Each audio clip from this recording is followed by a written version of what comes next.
For more original stories, subscribe to Audio Tales.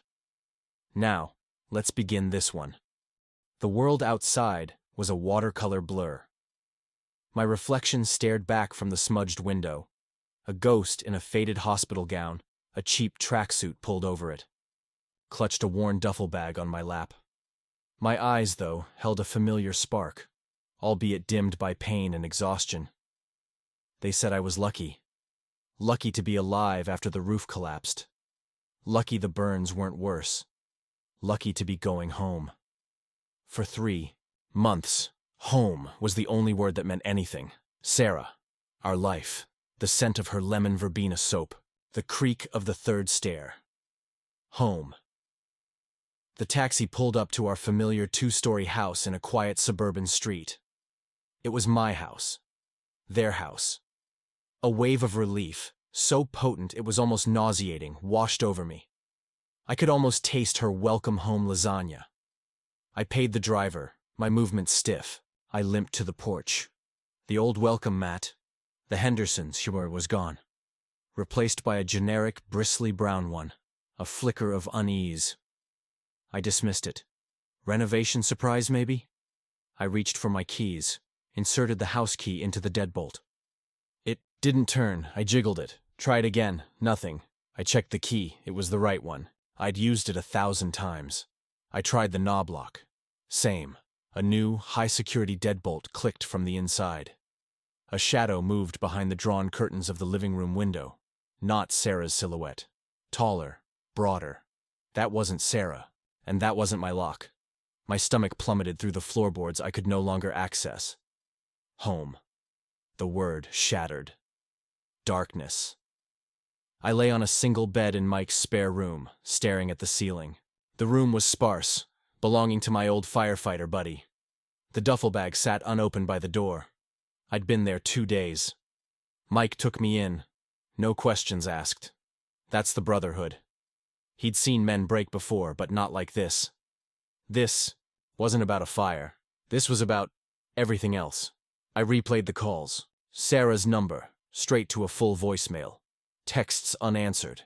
The police, sympathetic but hamstrung. Civil matter, sir. You'll need a lawyer. My wife of 15 years, the woman I'd pulled from a minor, thankfully, kitchen fire on our 3rd date, had changed the locks while I was relearning how to walk, while I was fighting off infections and nightmares of burning timber. A small, bitter laugh escaped me. The irony wasn't lost on me. I used to break down doors to save lives. Now, I couldn't even get into my own. I closed my eyes. A quick, searing memory. The roaring fire, cracking wood, muffled shouts. Me, younger, in full gear, carrying a child. I passed the child to another firefighter. I turned back. The ceiling groaned. "Mark, get out. It's coming down." I looked up. A beat of defiance, of duty. Then, resignation as the inferno rained down. I opened my eyes in Mike's spare room. The phantom smell of smoke, so often my companion, now felt like an accusation. I wasn't a hero anymore. I was just a guy locked out of his life. What had happened in those 3 months? The hospital updates were regular at first, her voice strained but there. Then, less frequent, briefer. I chalked it up to stress, work, managing the house alone. How wrong I was. I sat opposite Anna Reed in a coffee shop. She was in her 40s, sharp, impeccably dressed. A lawyer with a calm, intelligent demeanor. I was wearing clothes Mike lent me. They were a bit too big.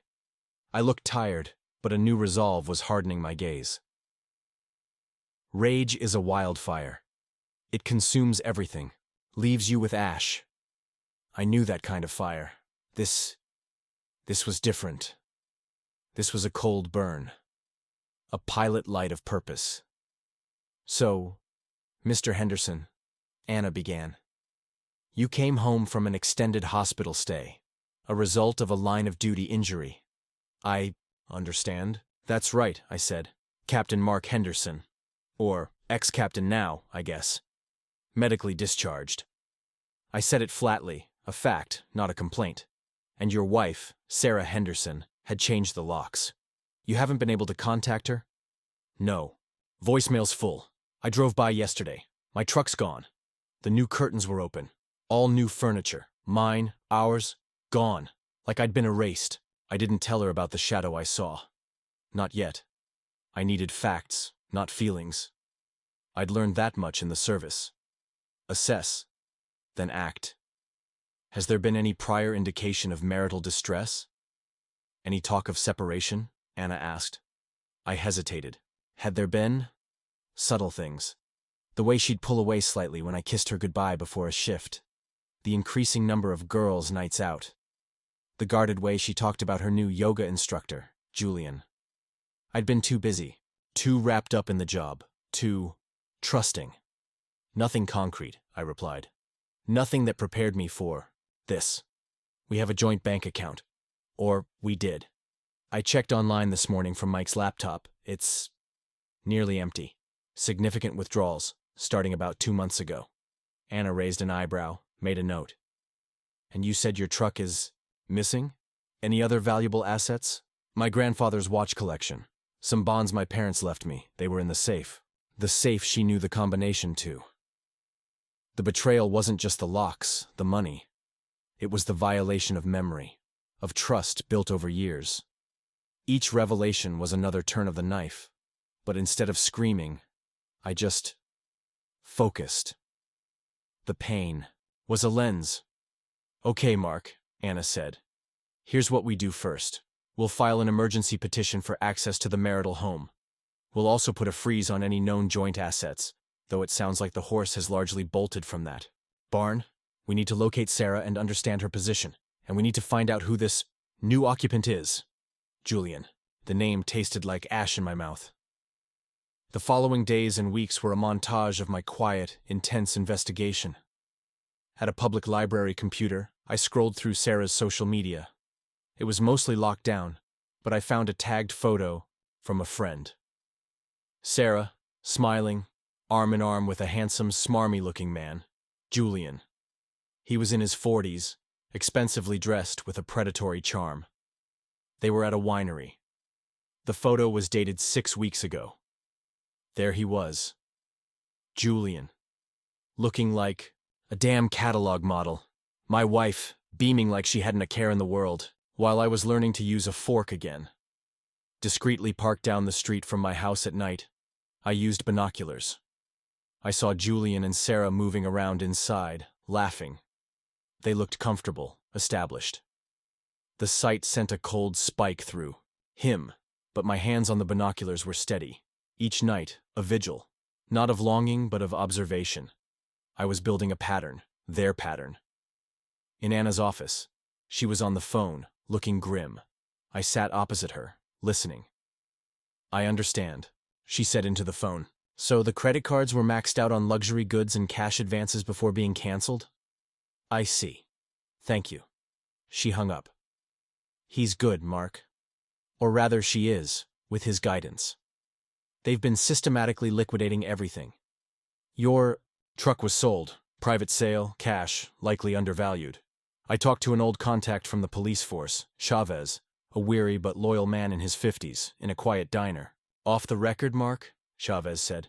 This Julian Qua sounds familiar. There was a string of complaints a few years back. Charming fella. Targets women in vulnerable situations, recent divorcees, widows, sweeps them off their feet, isolates them, then bleeds them dry. He's slippery, though. Always stays just shy of felony charges, or his victims are too embarrassed to press hard. A predator. Sarah wasn't just leaving me. She was a victim too, in a way. Or a willing accomplice. The lines were blurring, but my objective wasn't. Justice. For me. And maybe, in some twisted way, even for her. I set up a small, high-definition camcorder disguised as a birdhouse on a tree opposite my house. I was meticulous, careful. If the law couldn't get me inside, I'd bring the inside out. Mark and Anna watched footage on her laptop in her office. It was from my birdhouse cam. It showed Julian directing movers carrying out what was left of my possessions, a few remaining boxes. My old firefighter's helmet from my rookie year, which Sarah had insisted they keep. Julian handled it dismissively, then tossed it into a trash bin. I flinched, a muscle jerking in my jaw. It was the first outward sign of intense emotion Anna had seen from me. My helmet. Not a valuable asset, just a piece of me. He threw it away like garbage. That's when the cold burn intensified. That's when it became more than getting my life back. We have the TRO granting you supervised access to retrieve personal belongings, Anna said.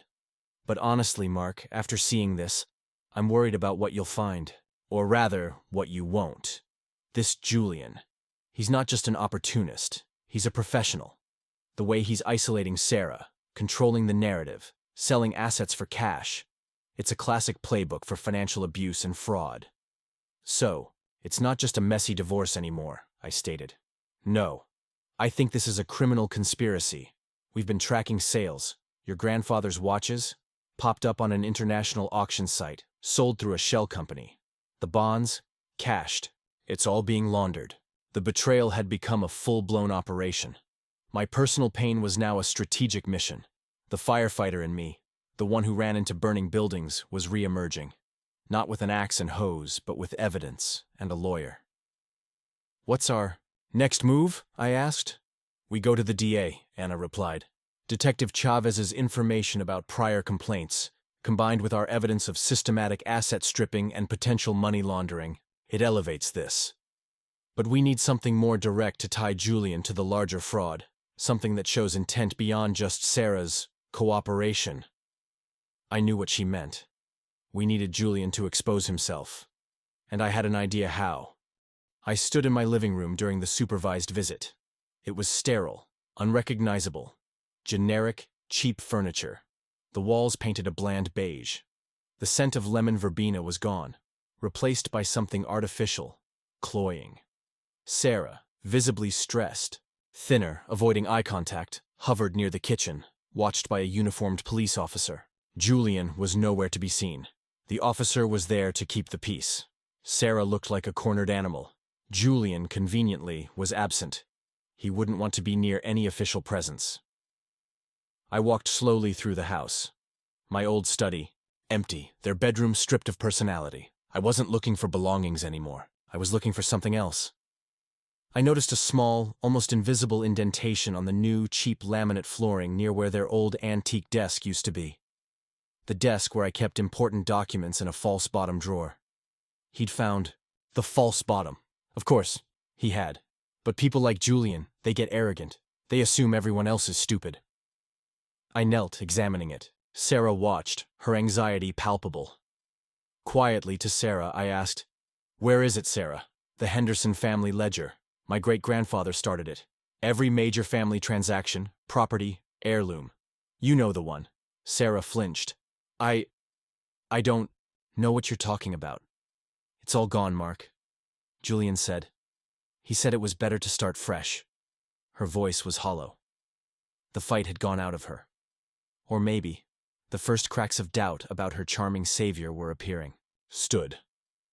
I looked around the empty room, then back at Sarah. There was no anger in my eyes, just a profound sadness. "He doesn't care about you, Sarah.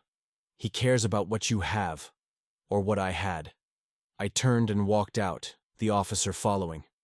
I had what I needed. Not the ledger, but the confirmation.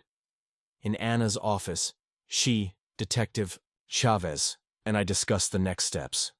"The ledger is key," Anna explained. "It's not just sentimental. It details assets Julian wouldn't know about without torturing it out of Sarah or finding it. If we can prove he's trying to locate more assets, specifically ones only detailed in that ledger, it shows ongoing criminal enterprise." "He'll be looking for it," I said. "He thinks there's more. Men like him always think there's more. He probably thinks Sarah is holding out on him." "So, how do we make him show his hand?" Chavez asked. The trap was simple, and it preyed on his greed. "We let him know where it is," I said, "or where he thinks it is. Night at a storage facility." Julian, looking furtive, used bolt cutters on a lock to a storage unit. He was nervous, constantly looking over his shoulder. He got an anonymous tip, a garbled voicemail, supposedly from a disgruntled associate of Sarah's, mentioning this unit number and the family treasure. He slipped inside. Using a flashlight, he saw the unit was mostly empty.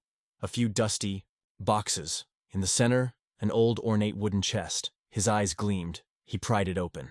Inside, instead of valuables, he found neatly stacked photocopies of his own fraudulent transactions, bank statements, highlighted sections of legal code regarding fraud and conspiracy, and on top, a single, pristine photograph of me in my firefighter's dress uniform, my gaze steady and direct. Julian stared, his confident smirk vanishing, replaced by dawning horror. Sirens approached, growing louder. Julian spun around, panicked. He tried the door. It had been secured from the outside. Blue and red lights flashed through the gaps in the roll-up door. "Julian Croix, this is the police!"